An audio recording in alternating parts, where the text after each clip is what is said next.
We first came across the Peasant Prince in, I think it was 2013. The company was involved in an arts education program in rural schools in northern Queensland. And I was working at this tiny rural school south of Ayr called Home Hill State School. And during one of the workshop sessions, I asked the students to think about a story that they'd worked on the last 12 months, a story that was really powerful to them. And I gave them 5 minutes to come up with either a still image, or if they wanted to and they felt confident, I wanted them to act out the scene. So I gave them about 5 minutes and I split the class in half, and we're in their hall. And I was being very bold. I went, okay, time, that's it. Let's go with you. So we started with one scene and they did their scene and they chatted about it for a bit, and then we moved across to the other side of the hall and I said, okay, action. And these students started to play out this scene, and it was a scene of a young boy in a classroom, and soldiers appeared at the door and these officials came through and the teacher was there, and this boy was plucked out of the classroom. They got him up, they made him stretch and do all these exercises, and then he sat back down and they exited. There was no words, but the whole thing went for about 3 minutes. And I sat there and these students were completely mesmerised by doing it, and the audience was mesmerised, and I thought, this feels so familiar to me. I know this story. And as they started to sit down and describe the book, and the book of the Peasant Prince, I realised that it was the story of Cunxin, because I'd read Mao's Last Dancer.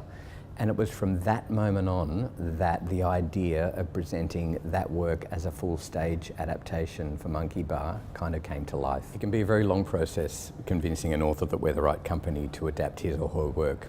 With Cunxin and the Peasant Prince, we had a very long process of emailing him and then talking to him on the phone, and then telling him some of the ideas and showing him some of the company's work. And then we asked some of our other authors to, would it be okay for Lee to contact them? And I think he contacted Jackie French, I'm not quite sure. Then I was performing in Los Angeles. It was about 18 months ago. I was performing in Los Angeles, and he sent me an email and he said, I'm happy to talk to you, and could you call me at 8 o'clock on Sunday morning? And it was about 7 o'clock at LA time Saturday night. So I called, we spoke for about an hour, and he asked me lots of questions about our thoughts and our ideas of doing it and why we wanted to do it, and how we were going to do it, some of the early ideas. And then at the end of the call, he said, I've heard a lot about the company and I'm more than happy for you to take my story and create a play. And that's how the journey began. Every adaptation has its own specific challenges. With the Peasant Prince, we went through a very long discussion as to how we would set it and how we would write it as a piece.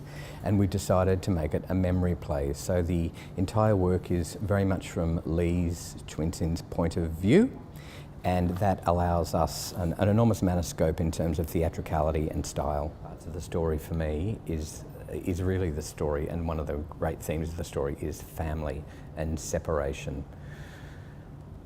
That part of the story, when Lee leaves his family and leaves his mother, I remember reading in Mao's Last Dancer, was heart-wrenching. When we presented part of that during the creative development, and we showed Lee through a movement piece as to how we might portray that on stage, that was the moment that he most connected with. And he said to me just the other day, the way we portrayed the mother, the way we portrayed his story, and the way we've encapsulated it in that movement touched him more than anything else. One of the great joys of the project is working closely with Cunxin. He is the most enthusiastic, positive, encouraging person you could ever possibly meet. And he has such a love and investment in the project itself that we just want to make it the very best play that we can make it.